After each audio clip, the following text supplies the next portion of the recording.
Hello everyone, মই doctor সৌৰভে পুনৰ এটা নতুন ভিডিঅ'লৈ আপোনালোকৰ মাজলৈ আহিছোঁ। আজি আমাৰ বিষয়বস্তু হ'ল ডায়েবেটিছ বা মধুমেহ ৰোগ। আজিৰ ভিডিঅ'টোত ডায়েবেটিছনো কি, ডায়েবেটিছৰ প্ৰকাৰ কেইটা, ডায়েবেটিছৰ লক্ষণসমূহনো কেনেকুৱা আৰু ডায়েবেটিছৰ কাৰণে আমাৰ শৰীৰত কি কি ক্ষতি হয় মানে কমপ্লিকেশ্যনছ অফ ডায়েবেটিছৰ ওপৰত কথা পাতিম। আহকচোন ভিডিঅ'টো আৰম্ভ কৰোঁ। প্ৰথমতে সহজ ভাষাত আমি ডায়েবেটিছ মানে কি বুজি পাওঁ? ডায়েবেটিছ মানে হ'ল শৰীৰত বা তেজত চুগাৰৰ পৰিমাণটো যদি জোখতকৈ বেছিকৈ থাকে তেতিয়াহ'লে আমি সেইটোক ডায়েবেটিছ বুলি কওঁ।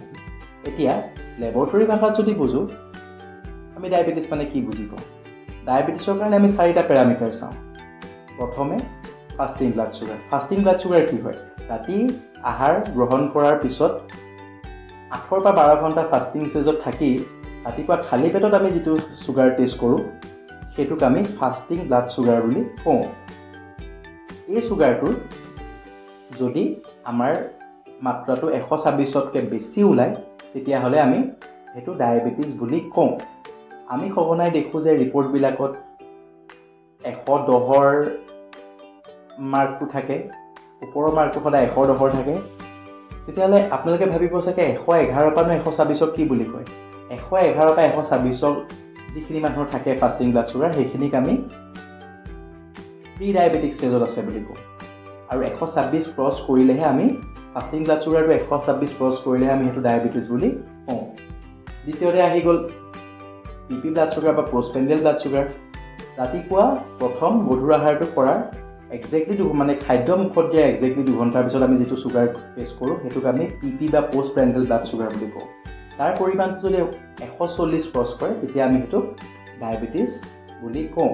তাৰপিছত আহি গ'ল 3 নম্বৰতে আহি গ'ল ৰেণ্ডম ব্লাড চুগাৰ, যিটো পৰিমাণটো আমি 200ৰ ওপৰত গ'লে আমি সেইটো ডায়েবেটিছ বুলি ধৰোঁ। আৰু চতুৰ্থতে আহি গ'ল এটা আমি 3মহীয়া চুগাৰ কৰোঁ যিটো আমি HbA1c বা গ্লাইক'ছাইলেটেড হিমোগ্ল'বিন বুলি কওঁ। তাৰ পৰিমাণটো যদি 6.5তকৈ বেছি ওলায় তেতিয়াহ'লে আমি সেইটো ডায়েবেটিছ বুলি ধৰোঁ।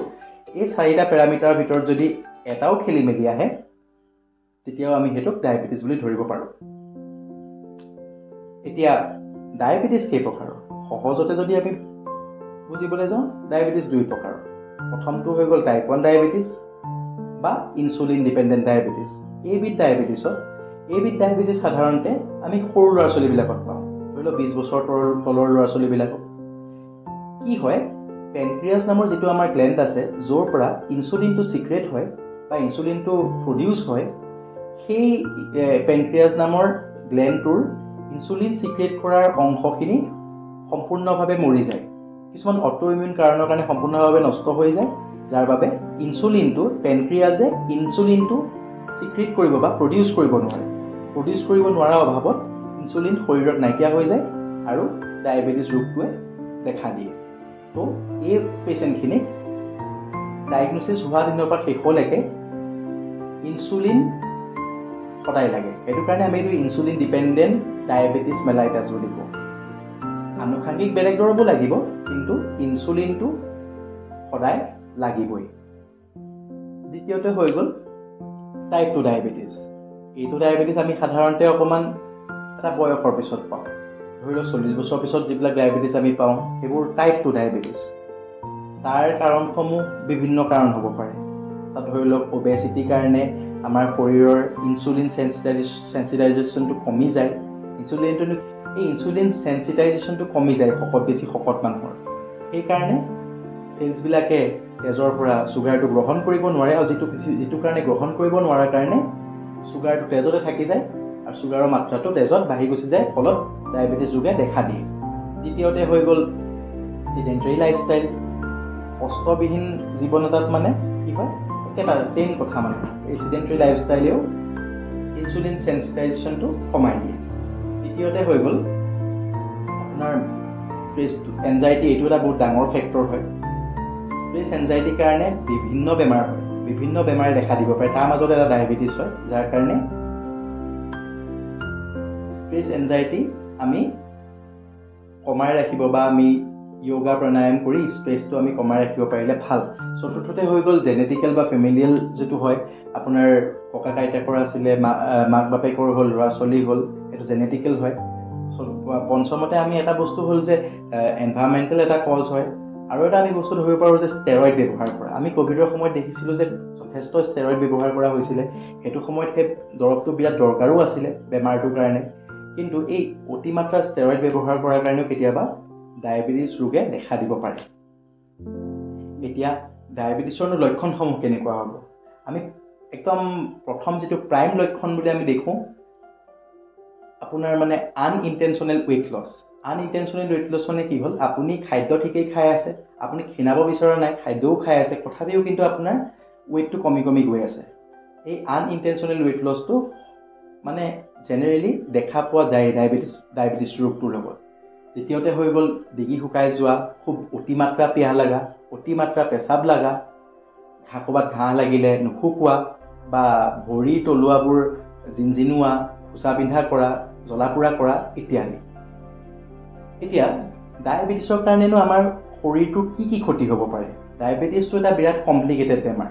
ডায়েবেটিছে আমাৰ শৰীৰটোক বিভিন্ন প্ৰকাৰে আমাৰ শৰীৰটোক ক্ষতি কৰিব পাৰে। এই যে চুগাৰটো বাঢ়ি থাকে তেজত, এই চুগাৰটো বাঢ়ি থকাৰ কাৰণে আমাৰ যিকেইটা কিডনী আছে, কিডনীকেইটা যিখন চেকনিকেইখন নষ্ট হৈ আমাৰ কিডনীকেইটা মানে আপোনাৰ বিকল হৈ যাব পাৰে, যিটোক আমি ডায়েবেটিক নেফ্ৰপেথি বুলি কওঁ। তাৰপিছত আহি গ'ল এই চুগাৰ বাঢ়ি থকাৰ কাৰণে আমাৰ চকুৰ পিছফালৰ ৰেটিনাখন নষ্ট হৈ যাব পাৰে, যাৰ কাৰণে আমি অন্ধ হৈ যাব পাৰোঁ, যিটোক আমি ডায়েবেটিক ৰেটিনোপেথি বুলি কওঁ। অলপ আগতে ক'লোৱেই, ভৰি তলুৱা কোচা পিন্ধা কৰা, ভৰিটো টানি টানি ধৰা, ভৰিটো জ্বলা পোৰা কৰা, সেইখিনিকে আমি ডায়েবেটিক নিউৰোপেথি বুলি কওঁ। তাৰপিছত আমি ডায়েবেটিছৰ কাৰণে হাৰ্টৰ প্ৰব্লেম আহিব পাৰে। হাৰ্টলে ৰক্ত কঢ়িয়াই নিয়া ৰক্তনলীবোৰত গেছ জমা হ'ব পাৰে। আমাৰ লিপিড প্ৰফাইল খেলি মেলি হ'ব পাৰে, ডিছলিপিডিমিয়া হ'ব পাৰে, গোটেই কলেষ্ট্ৰল প্ৰফাইলটো খেলি মেলি হৈ যাব পাৰে। ক'ৰবাত কাটিলে মেলিলে ঘাঁহ নুশুকাব পাৰে, খুব বেছি ইনফেকশ্যন হ'ব পাৰে আমাৰ শৰীৰত ইত্যাদি। এতিয়া আজি আমাৰ বিষয়বস্তুটো যিহেতু যথেষ্ট ডাঙৰ, ডায়েবেটিছ বেমাৰটোৱেই তেনেকুৱা, সেইকাৰণে আমি এই বেমাৰটোক বা এই টপিকটোক আমি দুটা ভাগত ৰাখিছোঁ। আজিৰ পাৰ্ট 1টো আমি ইয়াতে শেষ কৰিছোঁ। অতি সোনকালে ইয়াৰ ছেকেণ্ড পাৰ্টটো আমি আনিবলৈ চেষ্টা কৰিম। এতিয়া যদি আজিৰ ভিডিঅ'টো চাই আপোনালোকে ভাল পালে বা আপোনালোকে কিবা জানিব পাৰিব বুলি ভাবিছে, তেতিয়াহ'লে প্লিজ মোৰ ভিডিঅ'টো লাইক কৰিব, চেনেলটো ছাবস্ক্ৰাইব কৰিব, কমেণ্ট কৰিব দেই, কমেণ্ট কৰিব যে কেনেকুৱা পাইছে ভিডিঅ'বোৰ চাই, আৰু কিবা যদি নতুন বস্তু জানিবলগীয়া বা কিবা মই টপিকত ভিডিঅ' বনাব পাৰি, সেই বিষয়ে মোক জনাব। আৰু তেতিয়া মই মানে কি আপোনালোকৰ কমেণ্টৰ মতে মই বেলেগ বেলেগ ভিডিঅ' বনাব পাৰিম। তেতিয়াহ'লে আজি ভিডিঅ'টো সামৰিছোঁ। Thank U.